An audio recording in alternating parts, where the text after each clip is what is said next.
Let's do it. Welcome back, everybody. Patrick Curley here again with the renowned, legendary deal architect, negotiator, super agent, actually and unicorn, whack-a-mole expert. whack-a-mole, AI whack-a-mole expert. And you're colorful today. You're wearing some light blue. I like that. Okay. Yeah. I mean, I feel like normally it's, Do darker you shade. always notice what color shirt I'm wearing? I'm liking the color. I dig it. It's a new 2023 color, summer color, I guess. Um, so yeah, what's new, man? What are you working on lately? Well, I'm working on this novation agreement up in Joshua Tree, but I keep, uh, under uncovering other problems. So I'm almost at the point where I have to tell the seller, are you willing to take a loss on this or sell it for less than you owe? Because, it's looking like there's a whole bunch of unpermitted work on that house. And there's no way we can do the extent of work that has to happen under the radar. Permits have to be pulled for new roof, new HVAC system, big major repairs like that. And there's, I believe we're going to end up having to prove the permissibility of the rest of the structure. Yeah. You can stop the bleeding now, or you can chop your arm off later. What do you want to do? Well, I thought I still have room, but it's not my arm that's got to be chopped off. It's the seller's arm. I got to take a limb from him if he's willing to do it. Otherwise, I'm just going to say, look, this is just too much. I was actually just dealing with the same thing with an agent where they had an illegal addition, and it was kind of an easement issue where it needed to come down because the property was literally coming up again on the property line, and they were valuing it off that square footage. And I basically just told her, look, I don't think we're going to get close because you've already set the seller's expectations to value that property, to value that additional space, and we're just way far off. You either need to figure out a way to make it legal, which was impossible, or knock it down, because if we knock it down, then now it's a 2-2. It's a different house completely, right? So yeah, I know how tough those can be. Yeah, I mean, So otherwise it was a fun project, but this is making it not so much fun. right. Okay, so what are we Letter doing A today? is The asking, letter A is here again. brought to you by the letter A. Let me see if I can find the last recording. So It's wow. it's in the I put the link in where it belongs. Monday is up. It's up. Yeah, Patrick doesn't do it. He makes me do it. So Yep, Gary's the he puts integrator. it on his YouTube, but he won't update it in Circle. So Too I much think I work. took care of that yesterday or maybe this morning. One thing I wanted to talk about, and then like we can kind of go. I didn't exactly have anything planned today. I was thinking we could go over what's stopping people from taking action, and address those who are taking action, and how we can possibly help them. But So here, one of my, let's start out with audience. Who here thinks that believes they're taking action? yeah, that's what I want to know. Yeah, say yes in the chat if you think you're taking If you're action. taking action, say yes. If you're not, say no. So we got quite a few yeses here. Um, Oh, we yes, got but a yes, but not enough here. So Mike, Mike Matthias, were you one of the ones who said yes, you're taking action? Yes, I did. Okay, so tell us what kind of action you're taking. Um, yeah, so I've been setting up notifications for anything that's coming through, like filters that I would be wanting to try to wholesale some stuff on, up and down the state. In California is my market. And I raised my hand because I actually had a deal that I was talking to an agent about today that I can't submit a blind offer for. I'm going to try to walk it tomorrow, but wanted to, if we had time or if this was a part of the agenda today, go through it and see if it's something we could do that together. just so I'm not losing my mind because it's the first time I've put an offer in on something. So, um, but yeah, I've had a lot of really good conversations with agents, and I feel like I'm starting to get in the swing of that a little bit more. So, Love it. So, one thing I wanna touch on real fast, guys, and this is super important for those of you guys that are here. Again, if you're here, put your phones down. Be here, be present, guys, because you might miss something. You might miss one thing that can change everything in your business. And so this is going to be very, very, very common, what you just said. They're not accepting blind offers. Well, they shouldn't, because that's silly, right? We all know that you got to actually inspect the property and walk it to, make an offer on it to know what you're getting yourself into. And eventually somebody's going to walk it. However, if you drop everything that you're doing just to go walk a property every time an agent says that, you're probably not going to close any deals. And I'm not directing that straight to you.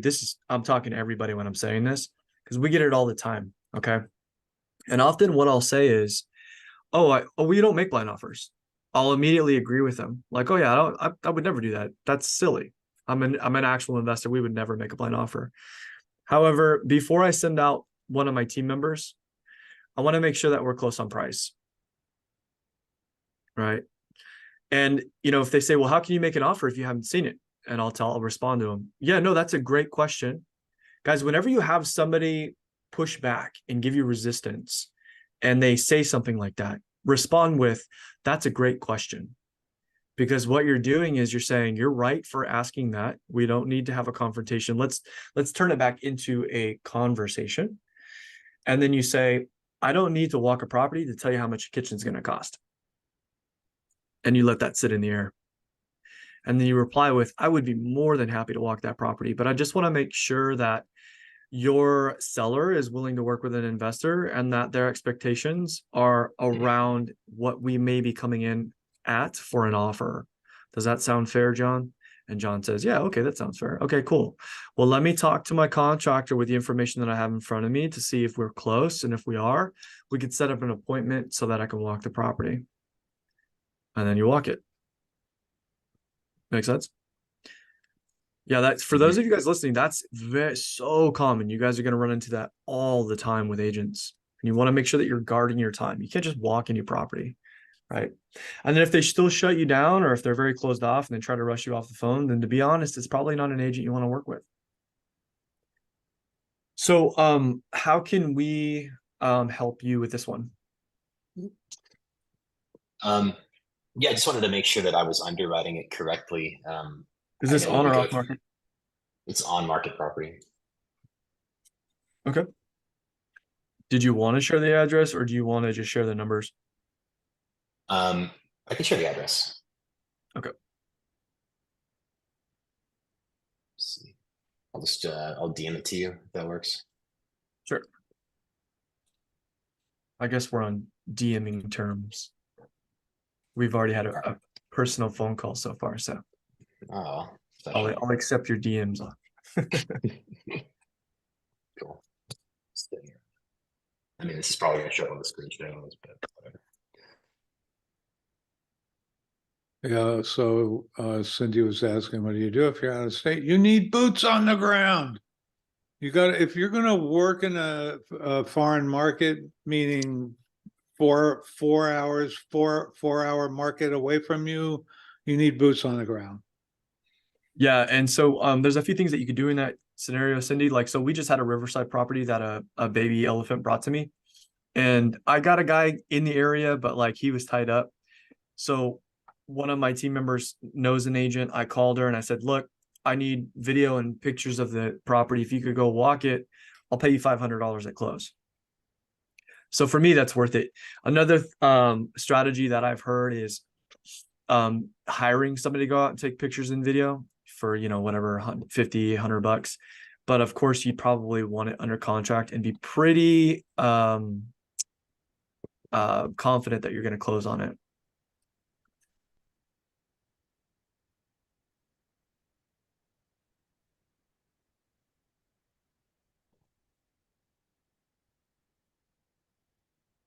I was getting the same notification from Redfin today too. It might be something with their MLS integration, because I know that MLS is down in specific areas with specific platforms. Well, there's a problem with Rapatoni, Yep, that's what and I it's heard. not in their MLS, it's in their membership management system, which a lot of AORs use that don't necessarily use their version of MLS software, which I'm not terribly fond of, although I do use it because I have no choice. However, they're like Fresno right now has been down because their system is interwoven into that little piece of Rapatoni, and they don't know how to unravel it. So it's not all of the associations of realtors are as tech savvy as some of the others are. So you heard John Motzenbacher, he's out of Fresno. He's not able to use the MLS for weeks. Same with Chelsea. Yeah, it's horrible. Okay, so what's the ARV, bud?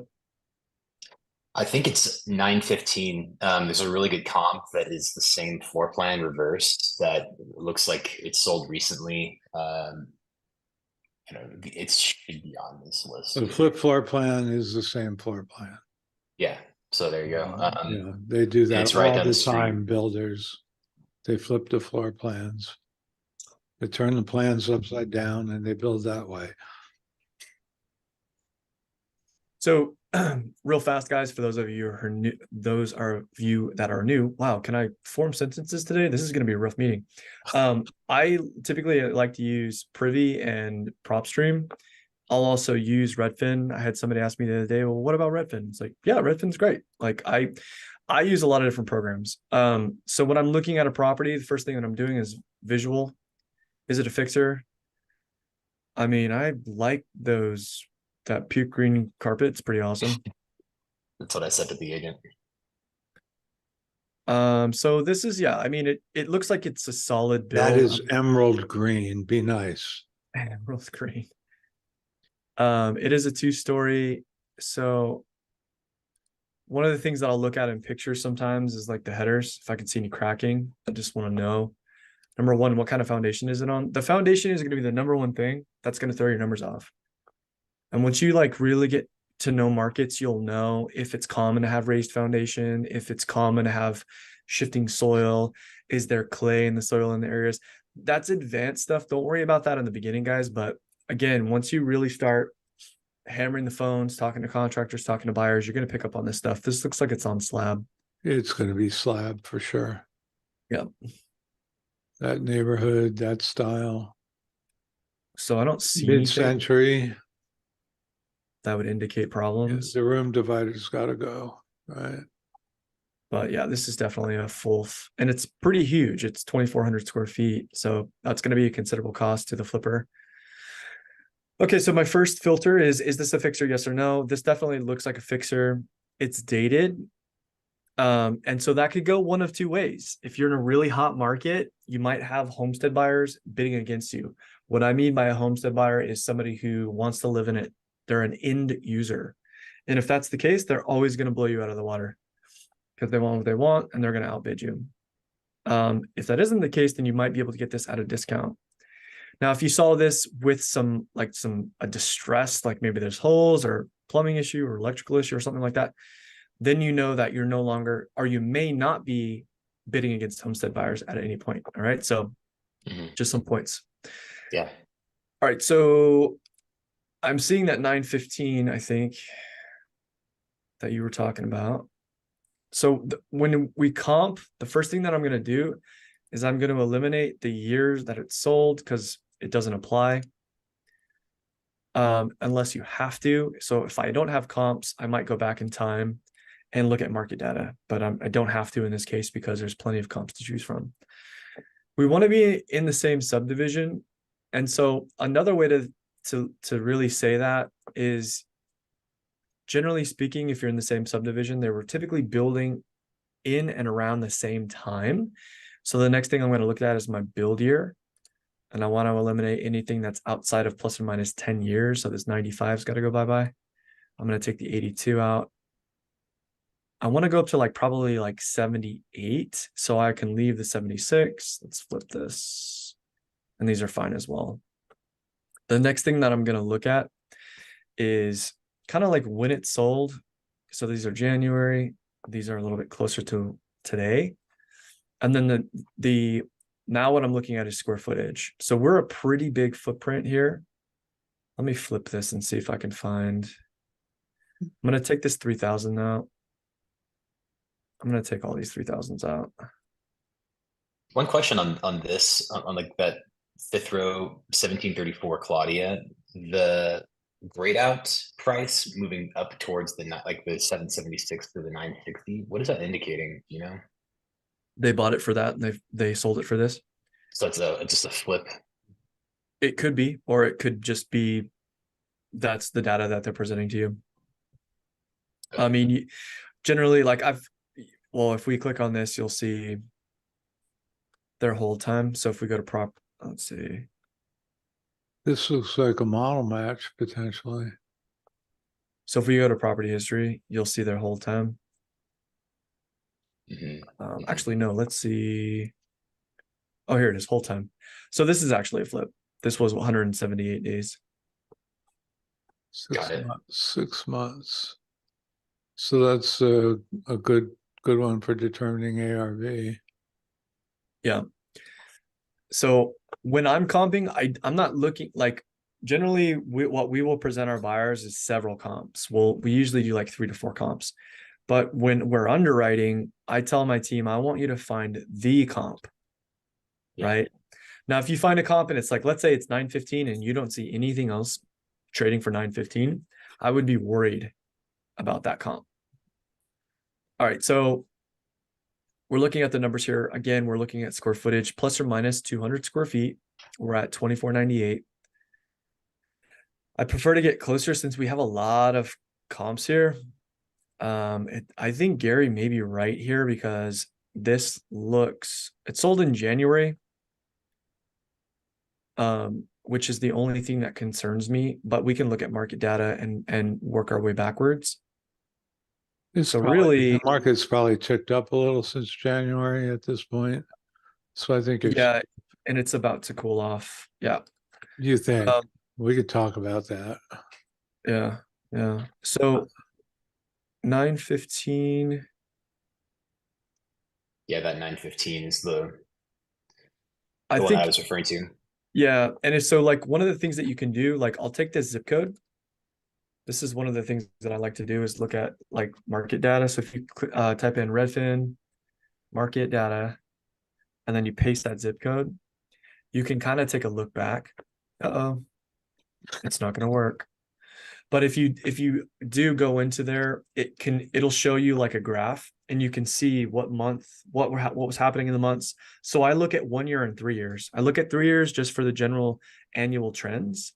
And then I'll look at this last year to compare when this sold to my subject, right? So this one, for example, sold in January. So if the market was up last year in January comparatively to this time, and and also this year, then I'm going to drop that number.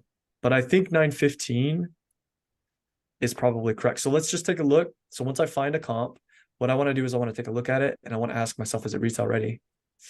So this actually sold as is. And you might say to yourself, well, that's like really clean, right? Yes, it is really clean, but it's not a flip. Would it need to be for it to be comparable? Sorry, would it need to be a comparable or just this is the same floor plan, I believe, and this is look at the one that sold for 960. So I didn't hear your full question, but I think I know where you're going with your question. You have to start with the end in mind, right? So who are we selling to? We're selling to flippers. They're going to stage it and they're going to renovate it. This looks like a flip. This is a flip for sure. You can see the brass or gold hardware, whatever that is. The marble. Well, it's the new shaker cabinets, the obligatory farm sink. I was just gonna say the Calcutta quartz. Yeah, it's like I think I saw copycat flipper 101. Yeah, HDTV ready, right? So this to me, I think is an actual comp because it's retail ready, right? So if you're struggling to find a comp in the area that's retail ready, number one, you might want to question liquidity in the area, right? And number two, I would, you can bet that that number is conservative at that point because it's actually not a retail ready comp. Does that make sense? I hate this is just a side note. I hate when they stage rooms and they just put like a random desk in the middle of it. Well, that's to show you that It's a not very bedroom can be functional. used as an office. Yeah, like In we case could you didn't know that, yeah, right. let's We could point it, but it also, it's like those beds, dragging in those beds or the make-believe beds, a pain in the butt. Bedrooms require so much more furniture to stage convincingly. so we're at 960. We'll just say 960 because I can't see market data here. So we want to take that 960 and you got something to write with your mic. Yeah, I'm writing down. So if we're at 960, we want to make, most flippers want to make anywhere from 7 to 10%. You know, if you're dealing with a power buyer, they're doing multiple projects in an area, then I don't think Simi Valley might not be one of those areas, but like LA, for example, we're right now in contract with one of the biggest buyers in California, and they've got like multiple transactions every single week. So their margins are thinner, but generally speaking, 7 to 10%, right? So if we're trying to make 7 to 10%, and we also have agent fees of, let's just say 5%, and you've got like, extraneous escrow and holding and other closing costs associated to it, roughly 7%. That's 17% subtracted from 100%, which is retail value, right? So that 96, that 960, we're going to times this number by 86. Excuse me, 83, which is 796. And then we got to figure renovation costs. So really all just depends. If we were in the millions, I might bump the number up in terms of my price per square foot, but I would say $60 a square foot is probably a safe guess with this project. So you are at 2498. So if I take 2498 and I times it by $60 a square foot, I'm at 150K. I'm going to round up. We're at 149.8, but I'm going to round up to 150. Okay, what was the first number? The first number I gave you was what? Uh-oh, is he following me? I'm listening. 83% of the 960 was what? It was 796. Okay. So the 796, we're going to subtract 150, and we're at 646. But you want to wholesale this and you haven't attached your assignment fee to it yet. Great. So if we're at 646, I'm going to take that 646 and I'm going to times it by 0.3. So you're looking at like 20K, 21K, right? 25K maybe, if you're lucky. This is on market, so I don't push it if it's on market. Why did you do a 0.3? I thought it was 10%. I lost you right there. Yeah. So basically what we're doing, hold on, let me just pull up a random. So what he's doing is he's figuring the profit off. So he's taking I thought it was 10% of the ARV. I didn't. It could be 10, it could be 7. What he's using in this case is a 7% profit. Then he's going to subtract the repair cost. And let me jump in. Let me jump in because she lost me. So let's do it one step at a time. So we're at 960, right? Yep, I've got you all the way to the last. That 3% is our assignment fee. Right. So 960. Got it. So you're taking the profit, the cost of repairs and the assignment fee. You're subtracting all three of those from the ARV to get what's called MAO, maximum allowable offer.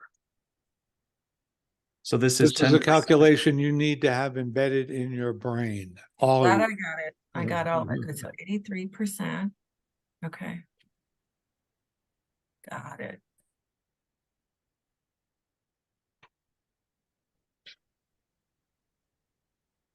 And guys, don't get caught up on this stuff like, well, 7%, would you say 6%? Just trust me.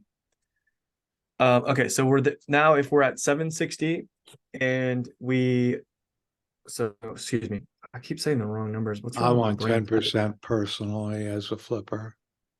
It's 796. Right, so 10% profit, 7 closing commissions, costs, holding, etc. So we're at 796, right? And then so we're at $60 a square foot in terms of what we're going to be paying for in terms of reno. Can you guys see that better now? And so we're at 24.98. So we're taking that times 24.98, which is 150K. I'm gonna round up. So we're subtracting this 150 from that 796. We're at 648. And then so now I'm taking this number, and this is why I think I lost it, Cindy. I look at this as like on points, like an agent would take, right? So if we're at 3% of that number, somewhere around like 24, 25K, something like that. But I would probably go with 20K on this one. So 20K assignment. So if I take 20K off that number, we're looking at 628 is my MAO. My maximal allowable offer. You guys follow? Mhm. Yeah. And that area is holding. I mean, if you look at the market, they're flipping them Yeah. like 60 days, Yeah, it's a good market for sure. 30 to 60. I was looking at. Anyway, it's nice to meet you because I'm in Simi Valley too, by the way. Oh, squat up. Squat up. I know this area like the back of my hand. I drive it all the time. So There's your boots on the ground right there. Yeah, I'm in Thousand Oaks, so close as well. okay, so we're like right next to each other. Nice to meet you. You too. Yeah. Yeah, DM me. Let's chat after. Yeah, you guys should The squat. the one question I had, Patrick, is just on the $60 a square foot. I know that there's averages, but I'm wondering how much flexibility is there in that price? Are you estimating that based off of like to get to that same level of like quality that other comp at 960 was? You're thinking the $60 a square foot is what it would take us to get there, and if we didn't want to necessarily put it on the market as like such a nice product, maybe it doesn't have to have all the nice fixtures and hardware in the kitchen. We could, lower it down. Does that raise my maximum allowable offer to be more competitive? I think you could get away with $60 a square foot because I think it's going to even out because of the size of the house. Because you're not technically spending that much money per square foot with these larger houses. You're spending money on the kitchen, the bathroom, right? So that being said, I think it would even out. And that's more of the art than the science of this. That's just how my brain works. But at the end of the day, it wouldn't hurt to call a couple contractors and ask them, Yeah. hey, I got this house. And, just show them some pictures and be like, what do you think if I were to just like get this retail ready, and show them the before and afters? And of course, they're going to say something like, oh, well, I need to walk it. And you reply, I totally know that's how this should work, but like just ballpark it. So just so I have a general idea. Understand also that this does not account for major system repairs, such as a new roof, foundation issues. We say this over and over again, new HVAC system. Major system repairs are going to add to that per square foot amount.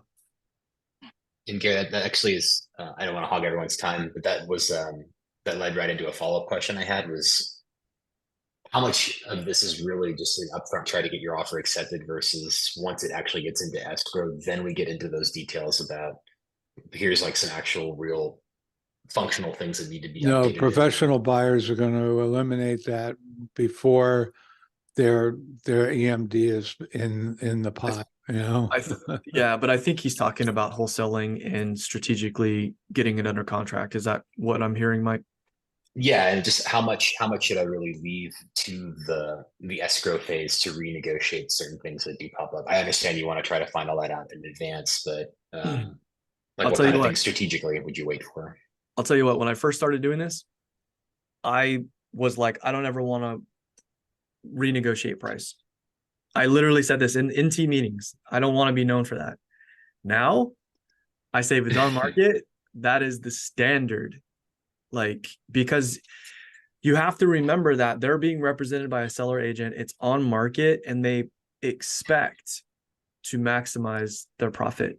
Now, that's not to say that, like, I don't want to steer you wrong, because there are certain circumstances where we do bid over, but the numbers have to make sense at that point. And we're still able to dispo it, even if we're over ask. But the numbers got to make sense. But in a lot of these cases, their asking price will not make sense because they see retail value minus how much it might cost to get it to retail value as the actual value, right? And they're selling to who? Retail buyers. They're not selling to investors. So what they don't account for is that margin of spread, that cost associated with flipping the property and reselling the property that you will incur in the actual value of the home for an investor. Do you follow me? Mm-hmm. So most of the time, I would say like 95% of the time, maybe even more, it is not priced appropriately for an investor.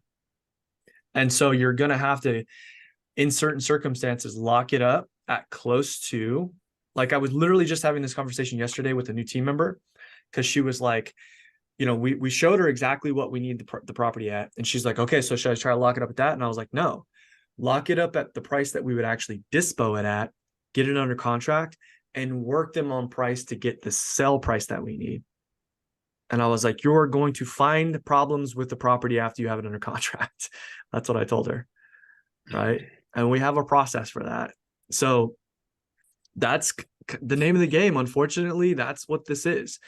But the better you get at knowing your numbers and being able to communicate that, number one, creating a context with that selling agent. Look, you said you were willing to work with investors. That's still the case? Great, John. Well, let me tell you what, we need to make 7 to 10% net on this. And here are our numbers. You and I both agree that the ARV is 960, right, John? Great. Well, if I were to resell this, I need to start at this number because I've got 5% commissions, and then I've got another 2% of all these other fees. Okay, we're still on the same page. Great. Well, I got 2,400 square feet I'm dealing with.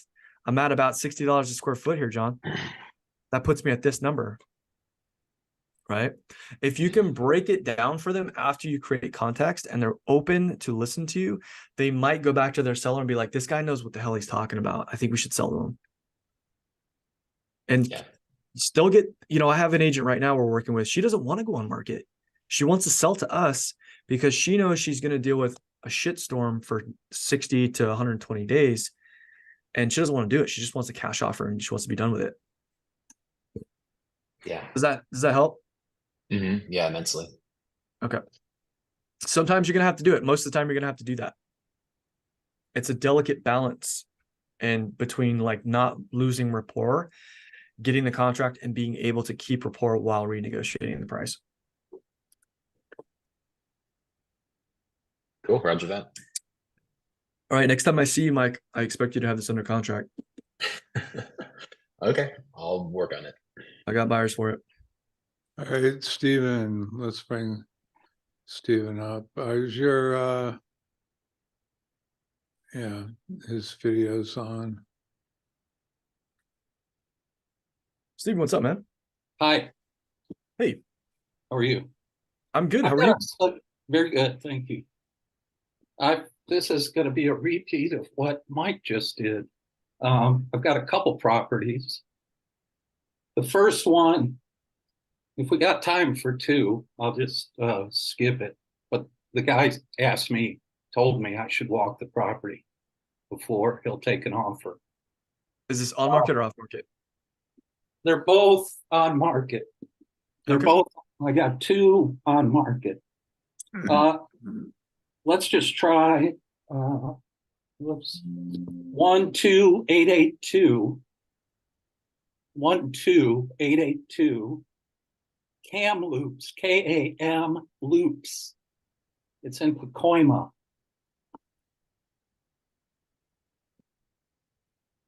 I think it's priced pretty good. That's it.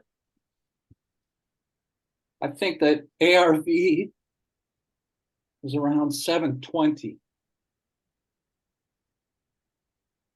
Okay, I know where this is.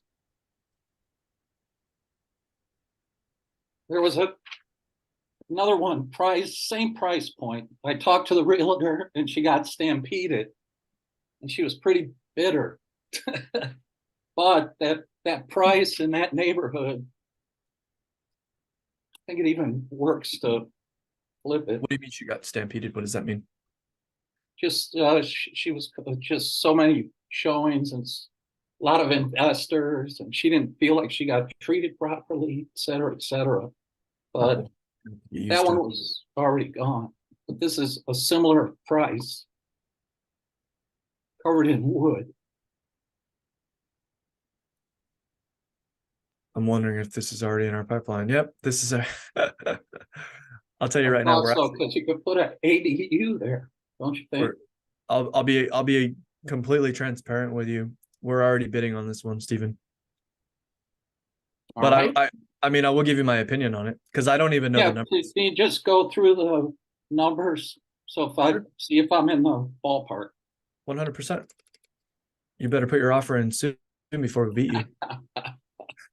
So the question is, are you going to switch to your actual underwriting or are you going to do it on the fly? Yeah, I didn't underwrite this one. I don't really underwrite anything on my team anymore. Yeah, but it's there in the CRM. Oh yeah, I'm not going to show them our numbers. Are you kidding? No, that's not going to happen. Can I ask, Patrick, can I ask something? Because Coima is kind of a scary area. So are you just looking to rent this out? And Cindy, if you're going to keep talking, I want to spotlight you. That means you have to turn your video on. I love how aggressive Cindy is. I appreciate it. You know what, Cindy? You remind me of home. Because in my household growing up, we would get interrupted mid-sentence most of the time. Me too. I love doing that to you, Patrick. Doesn't it make you feel at home? It does. Cindy, what was your question? You're on mute, sweetie. Well, Coima technically is a gang area. So my question is to you, if you were, what do you do when you're doing this? Are you renting it or what is your strategy on this one? And I guess I'm slow because I'm not understanding what you guys are doing on this one. Well, I believe he's trying to wholesale this. Got it. This area, what you say may be true, but there's houses going for $1 million over there. Yeah, and this is what I'm saying. Like, everything around here is crazy, but I used to get beat up there. That's why I was asking. So I haven't gone there in like 20, 30 years, but okay. So you would wholesale it. Okay, I'll be quiet now and go away. It looks like someone's going to be willing to flip it. Yeah, they do it in Compton, they do it in Inglewood, they do it in South LA there. So these are all known gang areas. It might be harder to find a buyer in specific circumstances if it is truly 13183 Goleta on your list there. 13183 Goleta. No, I'm not seeing that one. Is that a comp? It's a 3-1 that sold June 22nd, 714 square feet, and it sold for $690, but it was a nice rehab. It did a nice job.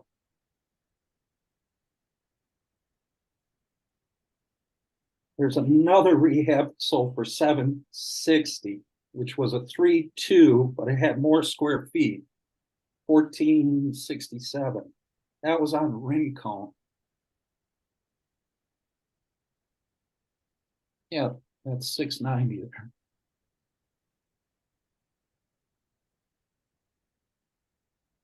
Oh, okay, yeah. All right, so we're a 3. So okay, we're a 3-1 at 11. This is a 3-1 at 714. Yeah. Interesting. Lot size is about the same. Okay. The build is the same. Pretty close. All right. Well, let me comp this real fast. So again, I'm gonna take out anything that's over here. We'll leave these guys for a moment. 1902, we're taking that out for sure.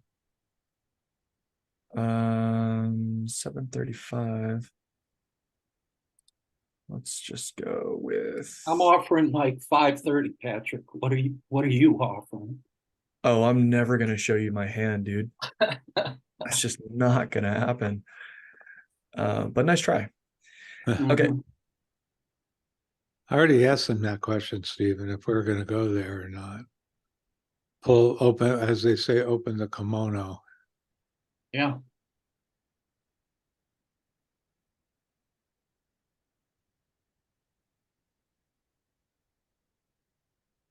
Team is acting like my personal agent here.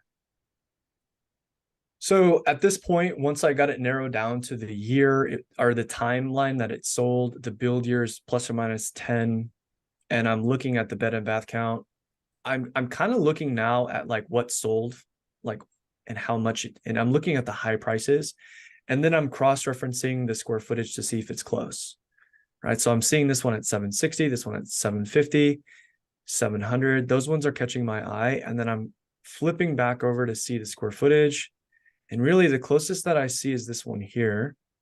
It's a 1947 3-1, and it's sitting at 1,157 square feet, which is just slightly larger than ours. It sold in May. So that might be What the does that closest. look like? This looks really nice. Yeah, somebody did a detailed job on this, even did the outside. And they've got a gate for Cindy, so she'll feel safe. That'll keep the gang members out for sure. All right, guys, maybe it's like everything's changing. I don't know. That used to be a really. Everything's always gentrifying, Cindy. I know. You know what? At this point, yeah. So I think this is a fair comp. 3-1. Let me see if I'm missing anything. It's a 2-car garage. What does ours have? Is there a garage? Maybe in the back, I think yeah, there's- in the back. It's detached. not a, yeah, correct. So I think this is doable. I mean, I don't know anything about the foundation. That looks raised to me. Yeah, But it this looks is like it's got a crawl space there. So it doesn't look like it's on slab. so yeah, the next question would be, what do you need per square foot? It looks like the electrical may be updated.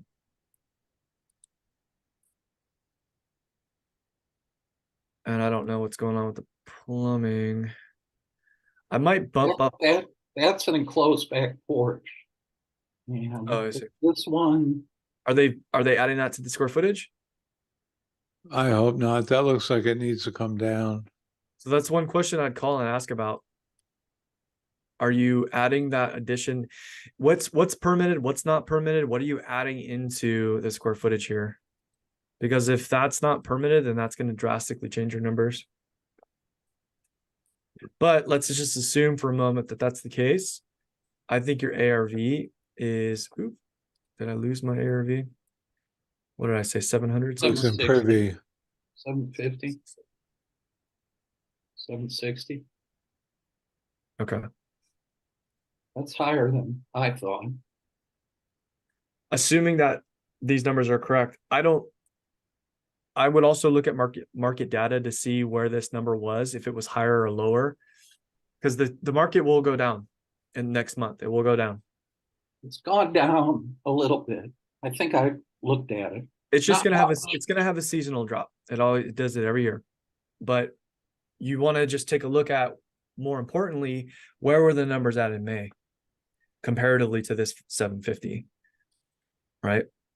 Don't think too much about it, just take action. So 750, I'm just gonna be conservative and bump my reno up.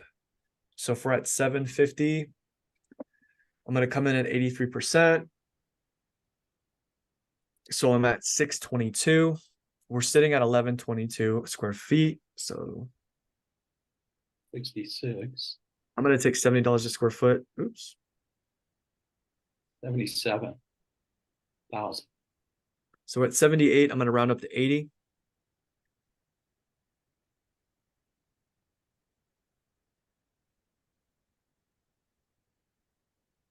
$542. I want to make probably about 15K on this, 20K on this. So I'm at like 522. Okay. Does that all make sense? I thought 530. So I'm getting there. Yeah, that's about right. But I would call. I'm sure if I looked in my CRM, I would have the notes on what's going on with that. But I'm not pulling out the details, my friend. You got to make that call. Trust sale, no court confirmation. Yeah, it's so funny. I think I actually just talked to one of my team members about this one today. You better get on it before we snap it up. All right, Stephen, does that help out? Yes, thank you. Yeah. You're very welcome. Good. Thank you for hanging out with us. So next up is Abraham. What's up, guys? What's up? It's funny. I actually did jujitsu like in walking distance from that house just, I don't know, 7-8 years ago. Really? Where but do you train? So did you now, win? now I'm did- in Florida. No, I lost. I got crushed by gang members. It was worth. Cindy thought she had it bad. I'm telling you, Lionel, I'm telling you, that's what There happened she to is. me. You're not supposed to fight back. Yeah, right. Exactly. No, so I'm in Florida now. And I'd love for you to look at a property. I have a couple of questions about it. One is that it's in a country club community, and these country clubs, they have like an initiation fee. It's like 60 grand, 100 grand just to join the club. So if you're buying a house there, you got to pay that. Now, some of them Super have high-end exemptions. country club. Exactly. Some of them have exemptions. And some of them don't. And I'm still waiting to hear back from the HOA to see like, hey, look, can I just get in there for a few months? Because I'm not wholesaling. I'm actually going in and flipping it. Can I get in there and do my thing and, put it back in the market? For some people, that's okay. For some, it's not. I asked the agent, I said, well, can we do like a novation agreement? Can we do something where it doesn't trigger any sort of, new buyer or new owner or whatever? And they said, look, it's an elderly person. They're already out. They're just trying to get rid of it as soon as possible. So I was curious, to see, is there any other sort of creative ways to go about skirting that sort of initiation membership fee kind of situation? And then the second question I'll ask after. Lease option purchase. Okay. I don't know how to So write that in Florida. I know how to do it in California, but that's how I would do it. That's my newest way of doing novation. So you take a lease, you have an separate option agreement, a separate purchase agreement. And they need to be crafted in a very deliberate way that gives you all the rights that you're looking for. Mhm. And that way the initiation fee will only kick in when it goes out in the market.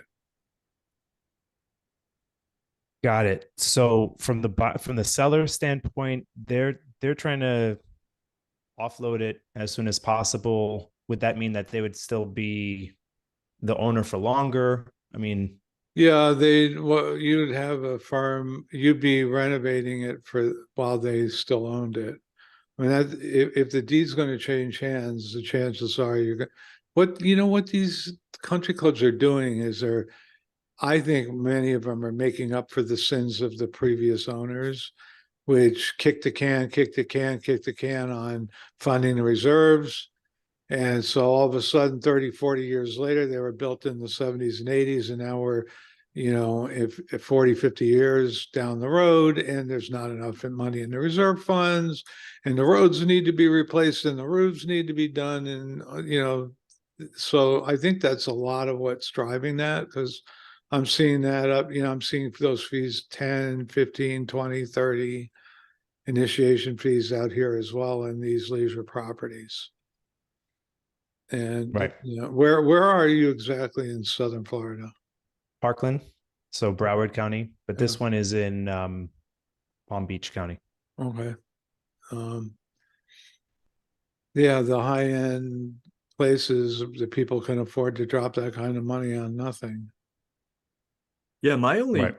concern would be, I mean, transactionally, yeah, that does make sense. But like, let's say he starts renovation on this thing and you got contractors outside and, you know, you're throwing stuff in dumpsters and whatnot. Like, I just feel like they're going to hassle him, you know, about the renovation. Well, technically, the renovation's happening under the previous owner. That's how I've structured Joshua Tree. Oh, really? It's not in a condo or an HOA, but yeah, absolutely. So you would just have to give disclosure to the seller that they're going to be contacted about it, most likely. Well, the seller has to know how you're structuring this. Because you're Right. going to say, Mr. Seller, look, otherwise I've got to lower the price going to you by that initiation fee. You know, you're gonna end up getting stuck with it. But this is only going to work if they can't sell it. If they're having trouble selling it. Right. Exactly. If there's competition, forget it. Right. If Yeah. there are people jumping to buy it, then you have to figure out, can I get that initiation fee built in there somehow? Yeah. Either by getting it from off the purchase price or I think the challenge also is that the family doesn't really want to deal with it. I mean, the owner is elderly and sickly, and their focus and attention is on him, and they don't want this headache. how many So days on market? it's like I think it's like a week or two. Yeah, Yeah, it hasn't been long. it may take a while before you wear them down. It might. I mean, The you other can always question, let me run this by you. This is one way we can do this. yeah, You may or may not be interested. What will happen is as soon as I'm done renovating, it'll go on the market. You'll get all your money. right, I Yeah. have And a if they're seller truly that's more motivated, than happy to do that just to get out already. yeah. And right. if, But then, sorry, go ahead, Patrick. I was just going to say, if they're truly motivated, you'll get it under contract in 14 days. Yeah. Well, I mean, and the other thing is, if they're still the owners and I'm renovating, then anything to do with the HOA, they have to respond to and deal with. So again, No, but you're going, you would I would have play. them give you a Right. power of attorney to deal with the Okay. HOA. Okay. I would work that in Okay. there, Got Like, it. and things that it need to be in the option agreement portion is stuff like you acknowledge and understand that we're undertaking this project to resell the property at a profit because you're going to have a separate purchase agreement that activates when you're ready to sell it. So you're going to be making a margin. So those kinds of disclosures should be in there. So there's no dispute down the road. Look, we laid it all out. What's going on here when, full transparency. And they're going to have to trust that you know what you're doing. So Yep. this might be a hard sell depending on, where their heads are at and Yep. how motivated they are. Got it. Okay, so that's helpful. I guess the only other question I had was, since I am newer to this and to comping, I want to make sure that, like, I'm not seeing things that or inputting things that are actually not there. So if we could just take a minute and take a look at it. Well, yeah, is that here's cool? what you need to know about comping those properties. You stay within the boundaries of the HOA, period. You do not Right. ever Which I'm go doing. outside. Do not go outside those walls. Right. Yeah, I mean, so basically, here's what I'll just say this: that so like the house is from 2000, and all the properties in the community that are in the 90s and around that time are priced around the 3s and 4s. But I've seen comps that are like 6s and 7s, but those are the ones that are HGTV ready. Obviously, somebody went in, could be the owner or could be a flipper that went in and put in the shaker cabinets, made Right. it look super sexy, and those are getting And much more that's higher your price goal, tag. right? And That's that's your my goal. goal as a That's flipper. right. Right. Yeah. Now, the other thing to think about, because Florida, some of these HOAs are a little more sprawling and they have different neighborhoods that are, okay, the 4,000 and 5,000 square foot homes are in Stonegate, and then there's, the Plaza, or, whatever those little neighborhoods are called. Right. When you're Got it. doing Got comping it. those in like the Polo Club in Boca, I can think of it's like that, so Okay. there's you have to stay in that neighborhood. You can't, comp it to the better So neighborhood. even within the one community, there could be like kind of little sub Well, those are communities in sub that. communities, right? So when they're built like that, Okay. and they're just like, here we have Thunderbird Heights, Yeah. Thunderbird Terrace, Thunderbird. There's 4 different Right. Thunderbirds, and each one is in its own price category. They There's were Magic developed Kingdom at and different time, Epcot. right? Yeah, Epcot. You can't, even though they're all within the walls of Disney, Yeah. you can't go to the water park and compare it to Epcot.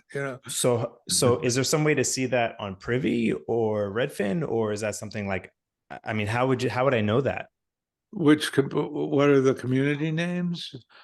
Well, Um, so yeah, like how would I know if in this one particular community, like would I just look at their pamphlet and they say, hey, Yeah, this is you where the should rich be people able to are and the poor tell. people are here? Yeah, I would do research online. If not, Okay. call a realtor and say, hey, could you just tour me through this community? I'm kind of interested, and I'd like to see what different neighborhoods they have to offer and such. So Okay. that's another way to get a tour in there. If I were gonna buy in here, Right. is it all the same? Are they different? Right. What's Well, what's the risk here for him, Gary? Not knowing what he's doing. Yeah. That's So let me ask you this. And by the way, I'm asking for you because I'm not familiar with this. Like for me, I wouldn't go into it because I don't know what I don't know. You know what I'm saying? Like that's why I'm hiring a business coach because I've never started a wholesale business. We're making money now, but I want to hire somebody to come in and make us even better. So have you flipped before? no, it's first flip. Okay. Okay, cool. I mean, for me, it sounds risky, right? Because like you're kind of like, all right, we're gonna do this whole lease agreement thing. Like I got power of attorney. You don't know what you don't know. So I don't know. It sounds risky to me for your first flip. On the flip side, the fact that it's built in 2000, you're probably not going to have a whole lot of problems unless there's a ton of building problems with the company who built all those houses. So I would find out that is there any uniform issues with the properties. But other than that, it seems like there's some unknowns that Well, seems in leisure properties, there's some other factors that make property values go up and down as well, such as, it's usually, generally speaking, more desirable to be on a fairway or by a right. green than on a green belt. I would also look at the People are whole going to pay times. premium for view, for location. Yeah. Because these are retirement communities, there's a preference for people being close to the clubhouse where they're all going to hang out. If you can walk to the clubhouse, that's sometimes an advantage. Proximity to, there could be 30, 40 pools in a complex like that. And some people really like to be right out their door into the pool, but most people are like close, but not too close. I don't want to hear the kids screaming, Yeah. when the This, grandkids. in other words, this sounds like a black belt project, and perhaps you're a blue belt. You know what I'm saying? So you want to consider like, should I be doing this? That's just the way my brain works. Like I was all over the place when I first started, and then I was like, you know what? I'm just gonna focus on one thing. I'm gonna focus on the basics. And now I could do it in my head, right? I can underwrite it in my head. So now, okay, great. Now I'm onto creative. Now I'm closing creative deals. Okay, great. Now we're doing multifamily. You know what I mean? So again, I'm not telling you what to do. I would never do that because people need to do what Yep. they're going to do. Right. But I always weigh things out and try to create simple filters for myself because you may end up looking back and going, damn, I spent a lot of time on that. And it turned out it wasn't actually a good opportunity for me when I could have been focusing on making money. To That's just my Patrick's point, you might want to cut your teeth on a condo, a 1 or 2 bedroom condo. Work your way. So learn to work with HOAs. They're a pain in the ass. The management companies really are aggravating. I had one stick their hands in my escrow when they shouldn't have, and I ended up getting the money back, but I had to threaten to sue them. I had to point out that they violated the bylaws of the HOA, in doing what they did. And, you know, I just started working my way up in management, and I said, you should be embarrassed. Give me my money back, or I will file a lawsuit. And they gave Yeah. me money back. One other thing you might want to consider doing, because if you're really going to dive in and spend a lot of time, energy, and money and risk everything on this, is I would go to public records, go see who's flipped in that area, find their LLC, do some deep prospecting, get their number, and say, hey, I'm just reaching out because I noticed that you flipped a property in this area. I'm considering doing the same. I just had a few quick questions. If you've got time, I'd greatly appreciate it. And then ask them, what was the process like? Like, what do I not know what I'm getting myself into? Yeah. Right. Then he Well, says, I just can, wholesale it. Yeah, and then you can turn around and just sell it to that person after you find out how hard it really is. yeah. know? But so I know how to do that in Privy. To, you know, like just going and finding flips, right, and finding who did that. But are you saying go and check public records? And how would I do that on like a Basically, the way that we county find buyers, website? we do exactly that. We find the flipping criteria through Privy, for example, and then we look up the entity name, and then from the entity name we go to open corporates. From open corporates we find the agent name, and then there's usually a registered address. If the registered address is an actual residence, it becomes very easy to find that person's information. If not, then it can be a little bit tougher. Sometimes you can just Google the entity name and something will pop up as well. Okay. You can sometimes reverse search the address that you come up with and see if it's not just a mail drop. The other thing you can do is, if you have a relationship with a title company, find out when they sold it, who signed the deed, and go after that person. That's a ninja tip. That's Yeah. a ninja tip. Yeah. That's my identity buster, pierce the corporate veil every time. Yeah, and you know what's funny is, like, when I first started, I was afraid to talk to escrow officers. I thought they were going to be like, I'd say hello and they would say fraud. You know what I mean? Like, but they're actually really easy to talk to in my experience. I've actually, at this point, I've talked to a lot of escrow officers, and most of them just want to cover their ass, and they'll help you do whatever the hell you want to do as long as they're not at risk. Patrick, I was in a Zoom with Lanza, and he challenged me to find out who this corporate was, you know, who owned this LLC. And it took me about 10 minutes. And I said, there's some shady characters named Vincent and Ann Lanza running this LLC. That's funny. Now, how did you find that? I pulled the deed, dummy. You both signed the deed. You know, you dig deep enough, you pull out layers of the onion far enough back, there it's going to be, down in the center there. Detective work. Yeah, let us know how this progresses, bro. That's Cool. actually really interesting, and I'd be interested to Yeah. hear more about how it all pans out.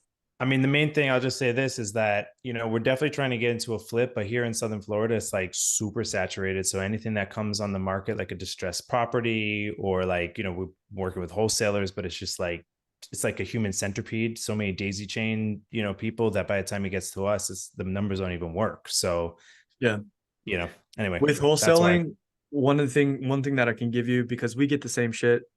Like when we're dispoing, we'll vet them. We'll ask for their entity information and projects they worked on, so we can cross-reference. But on the buyer side, what I would say is, yeah, I'm interested. Send me the contract. Once I have the contract, we can talk again. And that's going to cut like 80% of those conversations to a screaming halt, because they don't have the contract, or like, oh yeah, I'll get back to you. And then it's like, they take 2 weeks to get the contract. They never had the contract. Right. So that's a real quick way. Cool. So was that helpful, Abraham? We dropped a bunch of gems there, right? I can't believe I haven't paid you guys a couple $1,000s yet. I can tell you where to send the check. Don't worry. Please do. By the way, Patrick, I like the Jensen Cero book behind your head there. It's a good one. Which one? The You Are a Badass. Oh, these are actually cards. The cards, right? They're just like, cards, right? thank you cards, and I've never signed any of them. So I just like it says you're a badass. It reminds me. I just know Lionel's looking to bite your head off, Patrick. Yep, he's got something for me. I'm going to bring. Thanks for hanging out with us, Abraham. All right, thanks, Abraham. Lionel, what's up, dude? How's it going, guys? Good, man. How are you? Good, good, good. Hey, what I've been doing is just focusing on the low equity, expired listing type stuff. Cool. And that's what I've been kind of running across. I actually found the deal yesterday. And my question is, where do I submit you the deal leads that I get? Have you talked to the seller and or agent? Yeah, I talked to the agent yesterday. This house has been on the market for 158 days with no action. The customer has already moved out. And Where can people find that submission link, Patrick? It's in the chat. just put All it. right, but where else can they find it if they, They can find it in the chat. but, okay. It's not posted in the elephant chat? No, we should pin a post and we should put, Yeah, I'll pin it, yeah. yeah, we'll put some links in there, guys. But yeah, so, and the reason that I ask if you've called, guys, or Lionel and those listening is that Lionel, you got that link copied and saved Yeah. somewhere? Yeah, I Saved, got it right? saved. It's in my favorites now. Got it. there's criteria on that page, but for those of you guys who are listening, and this is actually something that I wanted to bring up, and Lionel, I'm going to go off on a tangent. I hope you don't mind. That's okay. Do you think? I saw a post from a baby elephant, and if they're in this meeting, don't take this the wrong way. This is tough love, and I want you to hear this if you're in this meeting. And if you're watching the replay, I still want you to hear this. This baby elephant, they posted, hey, I've got this opportunity. It's this interest rate. It's on market, this blah, blah, blah. Here's the information. I don't call sellers or agents. I'm just an opportunity finder or whatever. Guys, don't do that to yourself. Don't label yourself something that's not going to help you get to the finish line. You guys have to step outside of your comfort zone. You think I knew how to do any of this when I first started? I didn't want to pick up the phone. I was scared to be on conversations, like I just admitted about escrow officers. I was shaking in my boots the first time I called an escrow officer, and it turns out they're some of the easiest people to talk to. So you have to get on the phone. You got to take action. You got to, you know what? You have to be okay with failing. Failure is not bad. Failure can be bad depending upon how you look at it. If you look at it like, you're never going to be able to do something, or, you're never going to get better or whatever, or you're just not good enough. Yeah, failure is bad. But if you look at failure as, well, what can we learn from that? How can I get better? Then you will over time, and you will close more deals. Okay. So I went off a little tangent here, but I wanted to say that because when I see people posting something like that, I don't want other people to glom onto that type of idea, because that's a disempowering idea. You guys got to take action. And Lionel over here is taking action. He called somebody, he made contact, and they're interested. So let me ask you this, Lionel. You talked about what, sub 2? Yes. Okay. And so they were interested in the idea. And did you mention to them that the loan will stay in the seller's name? No, I didn't. Okay. Actually, he was when I called him and I told him, kind of went through my pillars and the whole deal or whatever. This property has a FHA assumable on it, and I told him, I said, so you have no problem with us taking it over, subject to the finance? He said, yeah. So I said, okay, perfect. So he kind of gave me some of the other stuff that's with it. He got the property listed for 509, and I did your math on it. It came out to 458, and it has a loan balance of 441,925, leaving 16,175 on it. And it also has a solar unit on it. It's $115 a month, or either $29,000 to pay it off. Is this a single family home? Single family home is a 3-3, I believe. Let me pull it back. No HOA. No HOA. Yeah, it's a Okay. It's a 4.2, 1892 square. Ooh. Yeah. Ooh. Okay. And And then how much reno does it need? It's perfect. It's ready to go. It's clean. If you put it Lionel, up. don't you get me excited, bro. No, I'm telling you, it's clean. If I give you the address, you can pull it up. Well, Let's keep that under our hat. Okay. So, Okay. because I don't want these other knuckleheads trying to squeeze in on my deal. You know what I mean? Yeah. This property, I used to live in this area here, and this property rent out right now between probably $3,200 and $3,500 a month. Love it. Okay, so we're gonna pay out some equity. What's the loan at? The loan is at 441,925.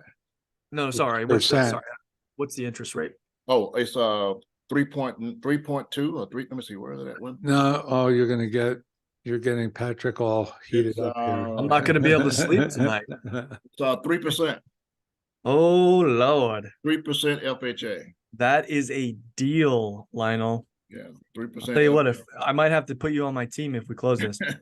Until you find out there's a railroad track going right through the Yeah. backyard, right? No, this is a good neighborhood. It's a newer neighborhood. I know these neighborhoods because when I was in construction, I used to take supplies to those neighborhoods. So it also has a mortgage. The monthly PITI is 1945. It'll cash flow. I don't even need to know it. It'll cash flow at that. Yeah, 3.25 will cash flow, no problem. yeah. Okay, cool. Submit it to me and and then I'll take it from there. All right, sound like a plan. As soon as you guys, by the way, guys, those of you who are listening, as soon as you guys submit a lead, what will happen is I'll be notified. If I disqualify the lead, I will email you why. Okay. But I want to know kind of like, number one, again, like I said, you guys have to be able to have already gauged motivation, had the conversation like Lionel did, and then what the exit strategy is. All right, guys. Lionel, good work, man. All-star, dude. All-star. Appreciate you, man. Shakim is up next. I knew all these meetings would pay off, Gary. Shakima, what's up? We're hanging out a lot lately. Hi, yes, I know. I'm always here. Love it. Okay, Patrick. So the lead that I sent you, I called the agent and I texted her and she didn't respond back to me. So what should I do? That's a shocker. I know. What time did you call her? Hold on. Let me go on Look, the guys, phone. most agents are not Gary. They're not unicorns. They're not going to pick up their phone. They're not full-time agents, by the way. They're not grinding like Gary is. Most agents, what you'll find, and this is what I know from our data, they'll pick up their phones between like 4 and 6. Gary, have you noticed that agents don't normally pick up their phones? Gary's on his phone right now. See that? Yeah. He's actually answering. Well, no, the problem is after you close the property, it chases you if you're an agent. Any problem, the other agent or the new owner, your buyer will call you first. Is that what's going on right now? Wait, we got you a home warranty, right? Yep. Have you called them? No, I thought I'd call you first. Oh, thank you. I really appreciate that. But I suggest you call the home warranty because I'm not going to come out and fix it for you. They will, Micah says they are rude. Micah, I called her at 1:30 and then I texted her right after when she didn't pick up. You could call multiple times or you can call between 4 and 6. Those are 2 options. But yeah, you just got to stay on top of it. Okay. Yeah, pretty soon they'll call you just to say go away. Yeah, and that's when you know you got to go away. I would say like, what was the statistic that Pace gave us? 30, I think it said like 83% of the leads that they close are an average of like 8 to 12 follow-ups. Okay. Right. So agents are no different. You got to just you could go to 20, 30 touches with people before they buy. So for me, what I'll do is I'll do 3 text messages, 3 calls, a couple emails, and then I'll follow up like in a 2-week period of time. I'll follow up in another 2 weeks because by that time they've forgotten about you and they might pick up your call. And then sometimes they'll hit you up out of the blue. We've had agents text us back after 30 days and go, "Hey, my seller's finally ready." Sometimes agents don't want to talk to you because they know their seller's not going to say yes at that point. So they just don't want to deal with it. It's unfortunate, but that's just how some of them communicate. Okay. Cool. Yep. Thank you. Shakima, you got to remember, this is the grind. You're in an industry where there's a lot of competition and there's a lot of obstacles. You just got to keep going. Right. Okay. Cool. All right. Good work. Anything else? So Jason Lee, where are you? I've been looking for the big truck. My Cali boy, what's up? What's up, big dog? Can't hear him. So, hey, what's going on? What's up? So, I need some advice from you guys. I'm trying to stirring stuff up here. I have this agent that so I've been kind of doing agent outreach, and um this agent, she wanted to meet up in person, so I kind of met up with her, and she's kind of putting me to the test where she has a pocket listing, and I had a buyer that I was working with, but he just got his new project, so he's kind of MIA. So she's seeing if I'm going to perform or not, and she's asking me to. Obviously, it's her listing, so she wants both sides, but she also wants, when we flip it, for us to have her represent her as the seller. Is this off How do you market? guys? Yeah, it's off market. If there's enough So spread, how would you guys maneuver? yeah, there's no problem. If it's off market and it's their listing, if they want to make 7.5 points, fine. I don't care as long as the numbers work and everybody's making money. Yeah, but if I'm going to wholesale it, if I'm not the one flipping it, Yeah, um, you can't make that promise. yeah, I Well, can't make that promise. we So, do, we do, and we will. so if you have a It's buyer, I can show you the property. yeah. I mean, so are you under contract? That's the thing. Not yet. And she just kind of sent it to me actually when we're in the Zoom. So she just texted to me right now. So Send me. Do you have my link? I do. The get my offer. Yeah. Yeah. Send me. It's in Send me the Sherman info. Oaks. It's in Sherman Oaks. Okay, cool. Send me the information. Okay. And then we'll work with you on it. I'll tell you where we need to be on it. Okay. Great. And I wouldn't That's normally solid. do that, but you've been in these meetings. I know your name. I Hey, know where you're at. yeah. I'm like I said, I'm gonna get you a deal. So that's what I've been trying to do.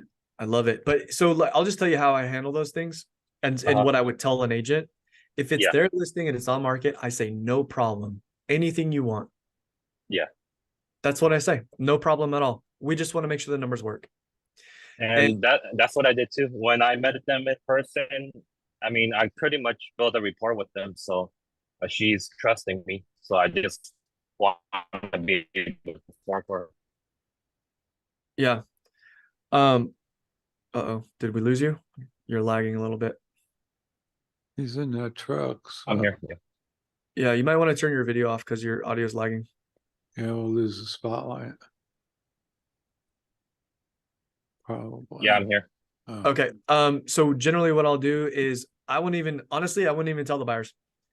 We'll just dispo at the price. And then once they're interested in it, they're fired up about it. I'll tell them, by the way, they want to relist. And then we negotiate from there. Okay. And sometimes, if the agent wants to sign a listing agreement, we'll have them do it in escrow. So we'll open escrow on the first transaction. We'll sign a listing agreement in escrow, and then they start to flip. Yeah, and this girl, she's definitely she performs, so she's gonna bring a lot of opportunity. Cool. Send it to me. Tell her that your partner is gonna get a hold of her. And she doesn't like anything sub 2, so she's put off by anybody sub 2 right now. Because they keep spamming her or what? Yeah, exactly. Well, tell her I'm Pace's partner. That's true, by the way. We've No, partnered on a property. tell her to stop taking low equity listings. Yeah, no shit. Yeah. All right, Jason. Love I'll look it. for that in Appreciate it, guys. Appreciate it. pipeline, bro. I appreciate you. We're gonna bring it home I will. maybe here with Stephen Conley back again. He's Thanks. back. Thank you. How do I handle this, Patrick? I suppose I just partner with you, but if I'm submitting an offer and they want proof of funds, or the agent wants proof of funds, or what have you done before? Should I just come to you and submit it, or what else? Well, generally they're gonna want proof of funds at the point of signing an RPA. So you can still submit like an email or an LOI and have them write it up.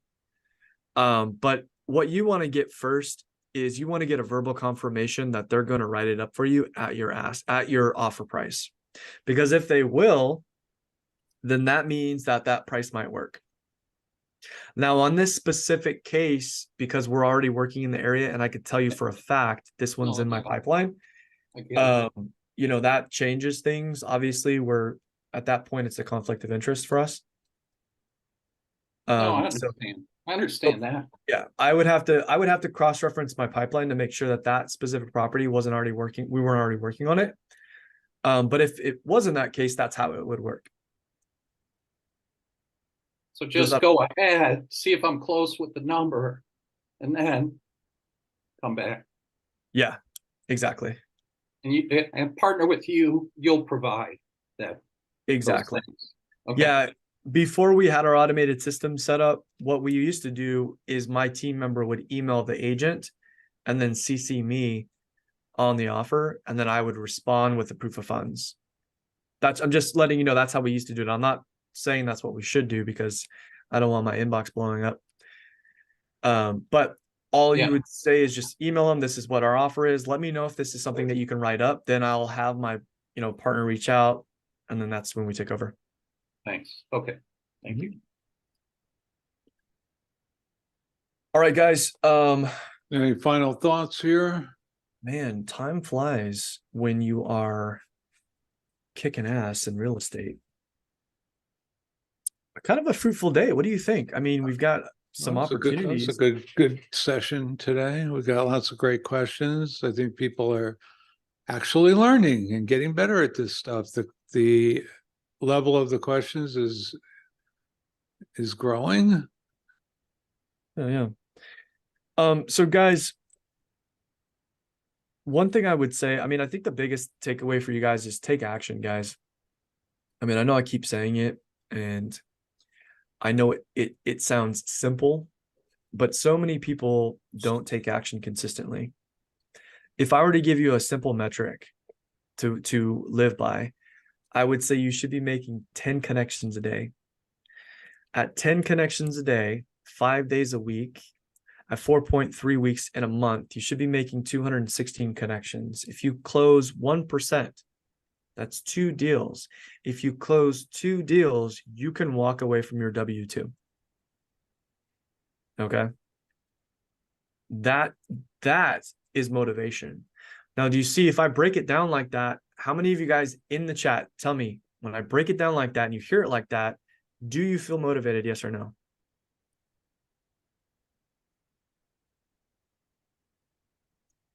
So when you do not want to get up early, when you do not want to pick up the phone, when you do not want to comp, and you do not want to underwrite, you have to remind yourself of those numbers. You have to remind yourself of your goal. You have to ask yourself, how do I really want this? Okay, that is what motivation is. It's not inspiration. It's not watching a YouTube video, guys. That's not what we're talking about here. You have to know where you are, where you want to go, and what it's going to take to get there.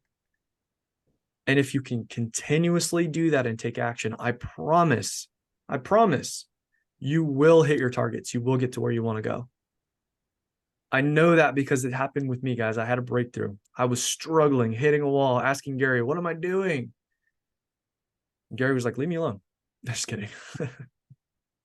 Right? So guys, if you can do that, take action. All right. All right. Any last minute questions? Speaking of Monday, how about we do some role play with this gang? On Monday? Role play, yeah. Or would you rather keep it for next Wednesday? Can I ask a question? Yes, you may. Who is? Sorry. Yeah, I would just try to stop you, right? Is that Cindy? Is that no, Cindy? it's Monica. Monica. I'm new. I'm a baby elephant, but yet, I used to do it years ago, but the system, everything has changed. So I'm trying to just kind of follow maybe a step-by-step procedure of like how to get started. I go into the preview, I look for the properties, I start making the phone calls.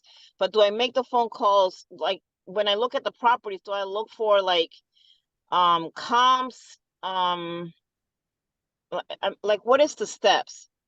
in order to be a little more successful, because like I'm a mom of 10 children, and I'm like literally right now, like I work all day pretty much, and I'm trying to put it at, I have a rideshare job too, so I try to do the phone calls during that time. But I feel like I think I'm like either getting putting the cart before the horse, and I'm not sure, like, do I look for the property first? Then when I find the property, do I contact the realtor, the seller, etc.? Or do I have to look like, make sure that the numbers are going to work out properly? Right. Those are all good questions. So it sounds like, is this your first time in our meeting? Just curious. Yes. Okay. Yeah, No worries. sure. Thank Like you I'm trying to follow the little start here. 100%. That's great. I'm going to put this in the chat. This is your homework. This is everyone's homework. I'm going to give Awesome. you Thank guys you. time to copy that. So this is kind of a step-by-step. How to get started with creative finance, how to build a real estate business, how to get started with wholesaling. All of those videos are good resources for you. They answer all those questions. And so I will say this. You said you had 10 kids? Yes. Okay. Step one would be employing some of those kids. All right. Definitely. You got 10, if they want to get fed, they've got to start doing some work. But seriously, if you've got kids, hey, have them help you out. I've got a little brother I'm going to start teaching this stuff to, and a niece I'm going to start teaching this stuff to. They're really young, but I'm going to start planting those seeds. Anyway, seriously, have them help you go through those steps. And the other thing that I was going to say, and this probably applies to a lot of you people in here, you got to be willing to sacrifice. Like, obviously, it looks like you're juggling a lot, but you have to figure out, when can I work? When can I work? And what am I going to have to give up to do that, to replace the other stuff that I don't want to do? Right. And that's really the question that you got to ask yourself. So take a look at all that information that I put in the chat. Okay. Ask yourself when you can get it done, when you can actually focus, because this does take a little bit of focus and some me time. Okay. Okay. Thank you. Yeah, of course. And keep showing up to these meetings. Thank you so much. Appreciate it. You're more than welcome. Everybody knows they can save the chat, right? So if you want to just save that, it'll save it into your docs under Zoom. Go ahead and save it, take a minute and do that. And we thank you all for being here. It was a lot of fun once again. If Patrick is cool with it, maybe Monday we'll do some role play and we'll dissect and what you're doing right, where you can improve, and we'll give you some honest feedback.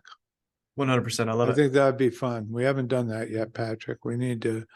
Yeah, let's do it. And these people can go off and do their own role plays with each other. All right.